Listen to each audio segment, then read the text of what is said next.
Well, good morning once again, and welcome to Woodland Street United Methodist Living Room Service. I'm Pastor Nick, and as always, I'm thrilled that you could be with us this morning. Now, for those of you for whom this is your very first living room service, basically, what this is it's just an opportunity for you to come to church and hopefully feel like you've been to church without actually having to come to a sanctuary on Sunday mornings. We want you to feel as comfortable as you possibly can not coming to church on Sunday, or at least not coming as often. We want this to be a good experience. We want you to feel like you have come together and worshiped God and heard the word of the Lord without having to gather in large groups, because you may have heard gathering in large groups is not terribly popular right now. So, we just care about your safety and wanted to provide this space.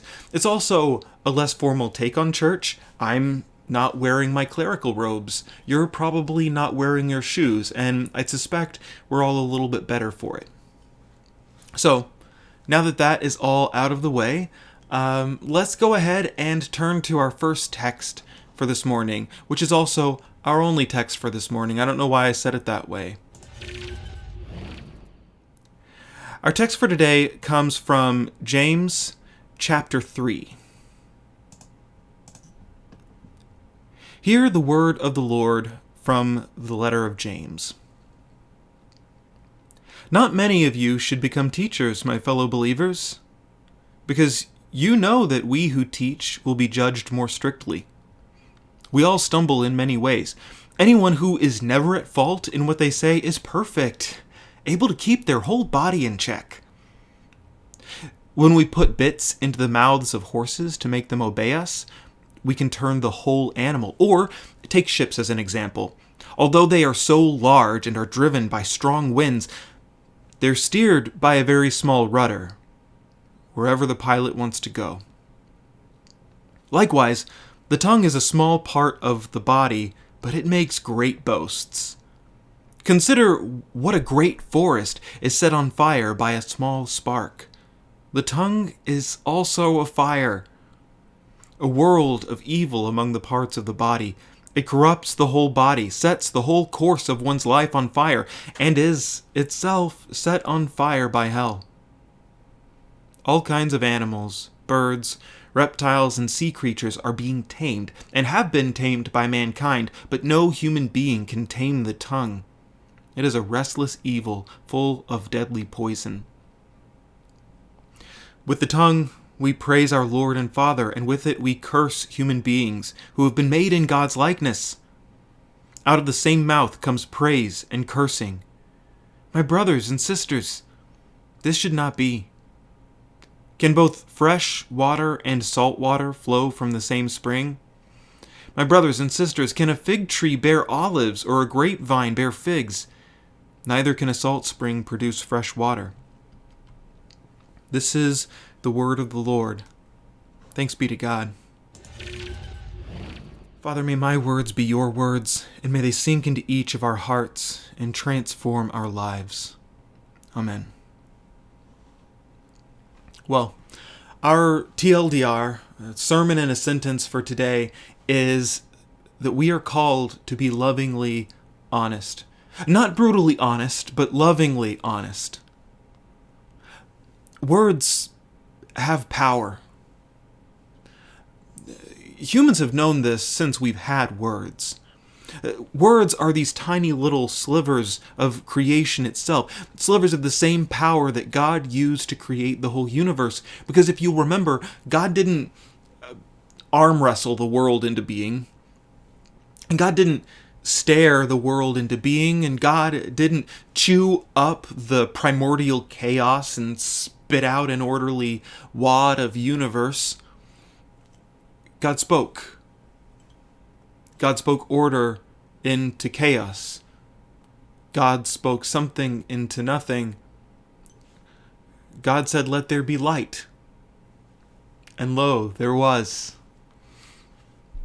And then, when he created humans to care for this creation that he had spoken into being, he gave them words that same small sliver of creation, the power that he used, he gave them a pale echo of that for their own use.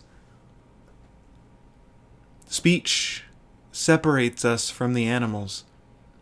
Philosophers have assumed that for a long time. Now, there are some bonobo chimps who could give us a run for our money, but broadly, that's still true.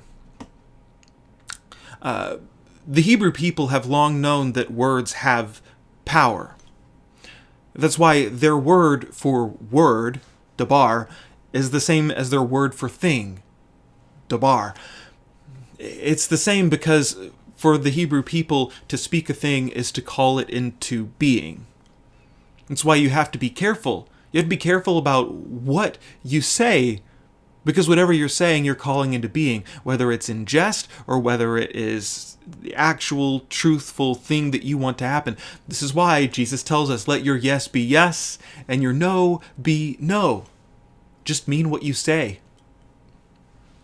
This is also why in Job, when his wife tells him to curse God and die, the text doesn't say curse God. If you were reading it in Hebrew, it would actually say bless God and die. There's a word for curse, but it's not used there because the people writing the Bible didn't even want to write that, because they didn't even want you to read that, because for them, to say a thing is to call it into being. They didn't want you to read the words curse God, and you would never find the words curse God put together in Hebrew. Because they know that words have power. Words are the things that bound God and humans together in covenant. When God said, I will be your God, and you will be my people. Words have power.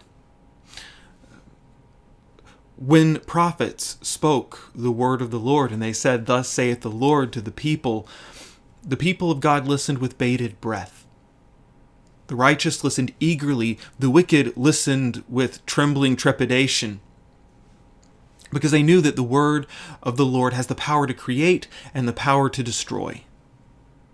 And on Christmas, we celebrate the fact that the Word became flesh and dwelt among us. On Easter, we will celebrate that the Word lived and died and rose again so that we could find salvation from sin and death. Words have power. But, okay, in all of those examples, that was God, right? We know that the Word of the Lord has power. I'm pretty sure I preached about that not too long ago. We know that the word of the Lord has power, but we don't have that same power, right? There are a bunch of adages that tell us this. Sticks and stones may break my bones, but words won't hurt me. Or, his bark is worse than his bite. You don't have to worry about him. He's all bark. But we know that God has power. We know that we don't. Our words, they don't shape us. I mean, what did Juliet say on the balcony in Romeo and Juliet? What's in a name? A rose by any other name would smell as sweet. If you call a rose, if you call a rose a cabbage, it's still going to smell like a rose. Well, it turns out words have more power over that sort of thing than we would have thought. Words shape the way that we see the world. Words shape the way that other people see us, that we see ourselves, and that we experience our senses. Words shape us. Our language shapes us. Different languages are better at communicating different things because language is tied to culture.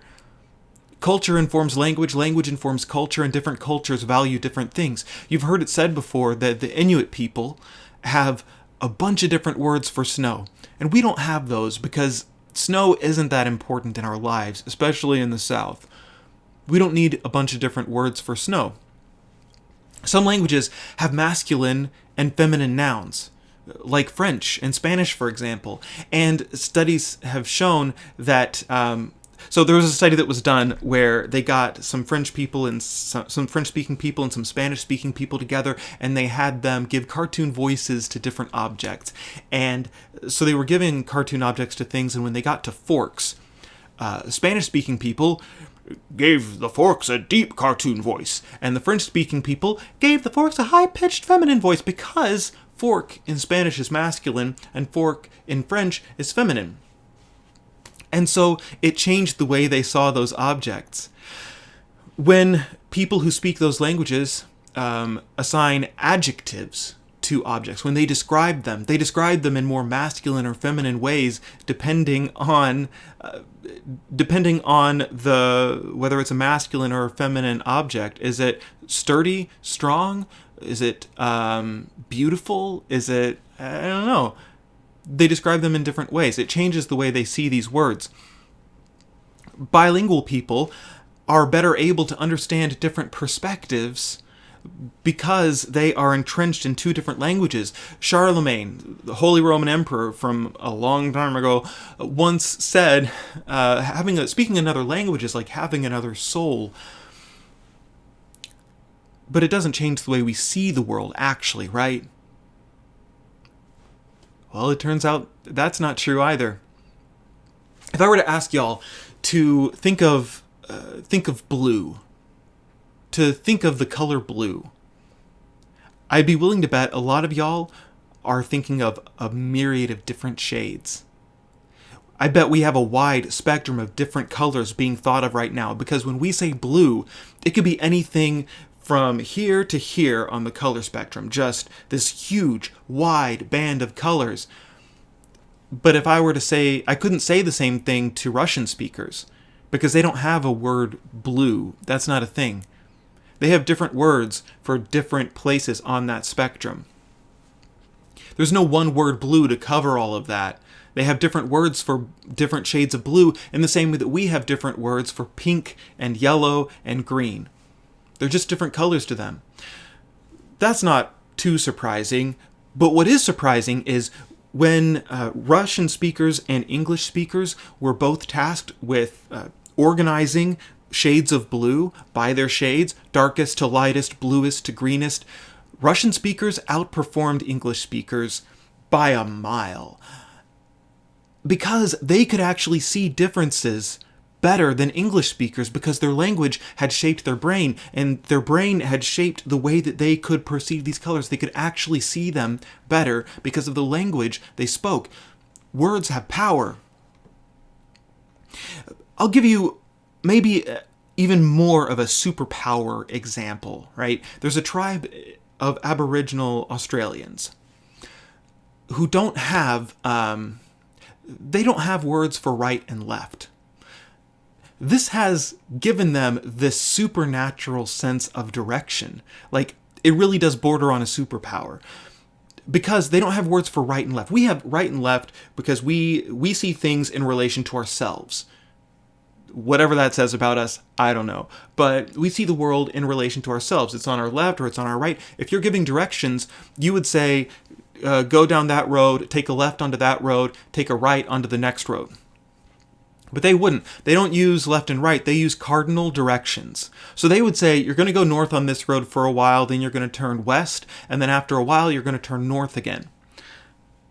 Whenever you're saying hello in this language, we say, hey, how are you doing? They say, hey, what direction are you heading? And then you respond, north by northwest. Because that you can't even get past hello without knowing what direction you're heading. You have to know where you are facing at all times. And so, because their language has forced them to, they do know at all times where they are facing, where things are in relation to other things. I have to pick up my coffee, which is just west of me right now. Their sense of direction has been strengthened because of the language that they use, because words have power. We know that words have power too. Words form this invisible web that is holding our society together. When you stop at a stop sign, you're not stopping there because you just kind of feel like it, and you're not even stopping there because of the word stop printed on that sign, right? You're stopping there because a group of people, however long ago, wrote down on a piece of paper some words that said it was a good idea to stop at a stop sign, and everyone else agreed to those words. And now you stop at that stop sign, not because of those words on that page, but because of this invisible web of words around you. Because everyone has agreed to those words on that page thousands of miles away. So you stop at stop signs. There's an expression that says the pen is mightier than the sword. That's definitely true. You would not breeze through a stop sign and hope to get by with it because you had a sword in your back seat or a gun, because there are so many more people who have agreed to those words. Laws have power because they're made of words, and those words are the web, an invisible web surrounding us that is holding our society together. Words have power.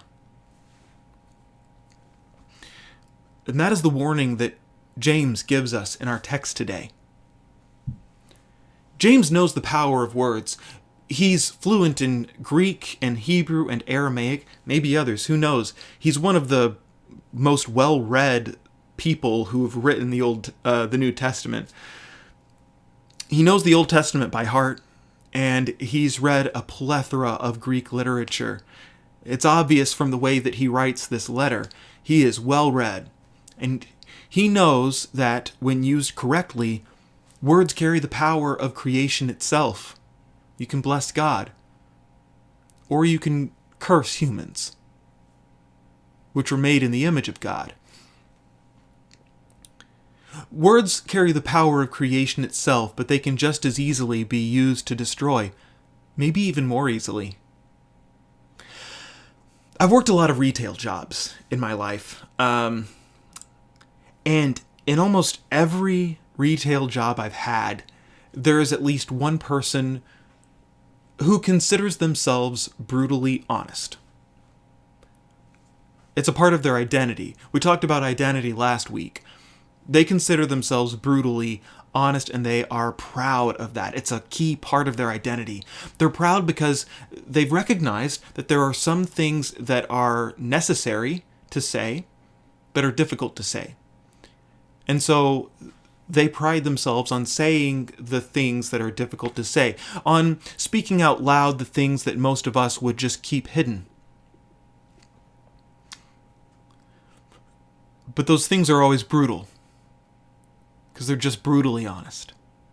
This is the type of honesty I see on television all the time. When they want to show a character who's honest, or maybe someone who practices radical honesty, this is the way they always do it.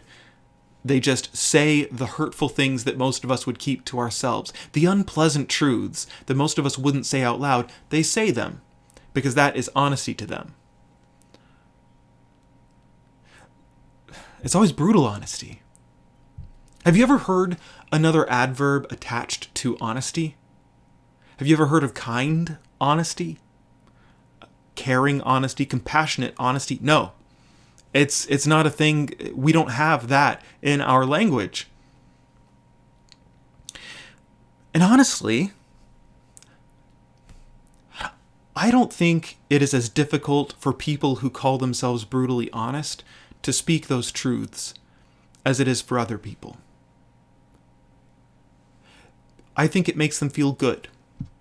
I think it makes them feel powerful to tear other people down, in the same way it makes bullies feel powerful to tear other people down. Every brutally honest person I've met has reveled in taking people down a peg. They also have been unable to take it when other people are brutally honest with them. They crumble in the face of brutal honesty themselves. And every brutally honest person I've met, the only times they are honest, they are brutally honest. They aren't kindly honest. They aren't neutrally honest. If telling a lie will get them out of trouble or give them some kind of advantage, they have no problems telling that lie. The only time they feel like they have to be honest is when it's hurting someone. Jesus tells us to be honest. Let your yes be yes and your no be no. But this isn't the kind of honesty he's talking about. Jesus tells us to be honest, but this kind of honesty goes against the kingdom of God. The brutally honest, they bandy their bluntness as a badge of pride.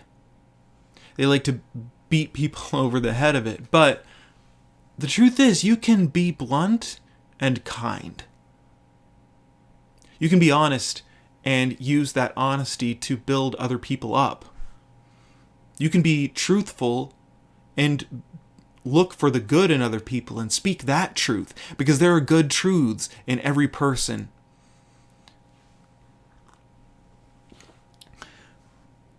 Every word we speak is a decision that we've made.